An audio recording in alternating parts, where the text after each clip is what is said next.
are interested and keen on digitizing and on taking forward their efforts to ensure that they get more productivity and efficiency out of their operations.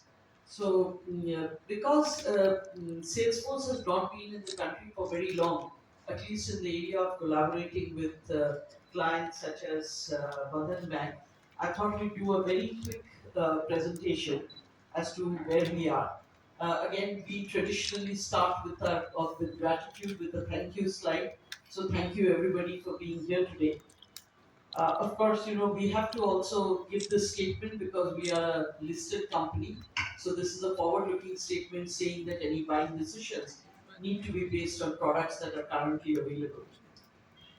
So these are the core values that we espouse, and that way, I would say Salesforce is a very values-driven organization.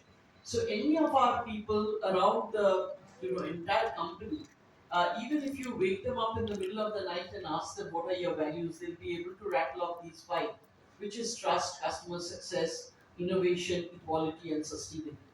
All of our products, all of our processes need to tick all of these in order to ensure that we are working as per the values. These values are lived values. Now, what do we mean by trust? We mean that we are, after all, a cloud-based company. Our applications are on the cloud, so the data that you give to us, you are giving it to us in trust, and we ensure that it stays with us in the sense that the data remains yours and we maintain its security. Okay? So, to that extent, we can assure you that even in this age of AI and ML, where there's a lot of data that's getting shared, it still is your property, remains your property, and we try and ensure that to the best of our ability. Customer success is what we live by. We don't believe that if the customer is not successful, we are successful. It has to be a win-win strategy for all of us. So that's what something that we absolutely assure. Innovation again is one other area where we spend most of our resources. We are considered to be really innovative in the field of AI, ML, and in every other area that we work in. So, in everything that we do, we ensure that we are innovating on a daily basis and we are keeping all of our customers and partners up to speed in the market. Equality and sustainability, of course, these are basic values that we live by. We are a net zero company. So, to that extent, from 2019, we have been net zero. We also have net zero solutions to help people who are working with us achieve sustainability. The journey that we have taken so far in India, we actually established ourselves in 2005. We opened our first center of excellence in Hyderabad the next year. After that, I came in as the chairman in 2020 because they felt that it was time for them to take a big leap in India. We were only about 2,500 people in 2020 when I joined. We are currently at 13,000 plus, and we are in 6 locations. So by 2021, I had built up the team, and of course, we expanded the COE in India in March 2023. The employee headcount, as I said, it's been about 13,000 plus, and currently our revenues are rising about 36%. As of last year, we have crossed $1 billion of revenue in India from all of our India operations. We have a growing network. We are there in 6 places as of now, and we are seeing consistent growth in our operations throughout India. Now, in respect of the state of work today, we find that most of the workforces are totally overwhelmed. They're overwhelmed because they feel that they are stretched doing things which are very repetitive in nature. So there are a lot of low value added tasks that they keep doing. And the capacity at the end of the day for any company is fixed. If you are hiring 100 people, even if there is more work, you can't suddenly hire 300 people. You have to manage with that 100. And that 100 then obviously starts feeling overwhelmed. You cannot increase the productivity, it causes cases of burnout. And of course, the employees to that extent are really and truly overburdened. On the customers on the other side, the customers want minimum hold time. If they are referring to you for any service, for anything at all, They want to be able to get to you the minute they call you, which is always not possible. They want that the people who are responding to them should be personal and empathetic in their responses. They want to work with people who are experts, not somebody who says, okay, I'll look it up and then I will come back to you. They don't like that. And they want instantly the matter to be resolved. Now, that doesn't always happen. And therefore, we need to unlock this growth and scalability, and which is what we are working on. How do you unlock this growth and scalability? We need a breakthrough, so to speak, in the way we interact with all of our stakeholders in order to increase our capacity, give them the experience they want, and yet ensure that the employees are not getting burnt out. And that is where the agentic layer of AI comes in. Basically, AI again, when we started in 2014, the artificial intelligence and machine learning, we started using it. That was called the predictive age of AI.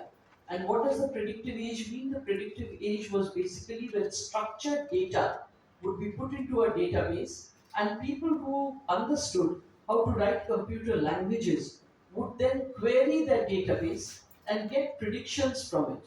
That's the way predictive AI used to work. In 2022, suddenly what was launched was generative AI, and the biggest difference was instead of structured data, now the AI engine could understand natural language. It did what was called natural language processing. And therefore, even the unstructured data became open for interpretation. Data that was not earlier there, for instance, what was structured data? Structured data was all transactional data. Take a bank like Mr. Keshav. So all of the data, the name, address, the age, the kind of accounts they have, that's all structured data. However, if he has a grievance portal and a customer writes an email on that, that would not get captured in the data. Now, for the first time, with generative AI, because of natural language processing, even that data could be added to the customer's profile. Okay? And because of that, what the AI was starting to give was generative AI. It was generating responses which earlier it could not. Earlier it could only do predictions, now it could generate responses. And subsequent to that, from September last year, we launched what we called was our autonomous agent layer, the agentic layer as it is called. This particular third wave, what it does is it not only gives you, generates the responses, but it can also take actions on its own. For instance, again, going back to a bank, if a customer comes and asks for the change of, say, a mobile number, as long as all the documents are in order and the workflow behind it is automated, the agent, without taking the help of a human being, can now do this very routine job because it also has what is called a large action model. It can actually action on the basis of whatever is the reply that it is generating. Because over and above the AI engine, we also now have what we call a reasoning engine. And that reasoning engine gives you the intent of the query and allows the agent to then act autonomously. So that is the age that we are in. And because of that, what we have found is that we are able to get much more out of our own people because most of the drudgery work can be taken over by these autonomous agents because they can be trusted, they are very simple to deploy, they keep humans in the loop. As long as you want humans in the loop, they can be kept in the loop. There is absolutely no hold time because now your 100 people in the contact center does not have to become 500 in order to reduce your hold time for 5 minutes to 1 minute because the agents can start responding to them and they are digital labor. You don't have to really recruit them or anything of the sort, and therefore the whole of your service then becomes integrated. But not only that, the stack that we have created is also very open. So today, if you are using OpenAI, tomorrow you want to use DeepSeek, the day after you want to use a model of your own to do all of this, that is all possible on the Salesforce stack. So with this, we particularly believe that these were the stages that I took you through. The last wave, which is the robotics wave, is yet to come. It is still not there. Now, why are we doing this in Bengal? And here I think Mr. Kesh will add better context. But what we believe is that there is a lot of demand in Bengal for these products, and we believe that we can bring it not only to Bengal but to the east of the country, the eastern region of the country. And therefore, there is a lot of work that is going on over here. Already, we have a number of the systems integrators such as Deloitte, Cognizant, TCS. Many of them are working here already. The state is also making a lot of investments into creating what they are saying is a second thing, a Silicon Valley. They are creating a space for such people to come in and work. So the idea basically is that we would like to partner in all of this and be a part of the demand that is going to come in this space. As I told you, we already have Deloitte, Cognizant, PwC, IBM. They're already here. And more than anything else, we have 8,300 trailblazers. Trailblazers are people who innovate on the Salesforce platform, who actually come out of Bengal.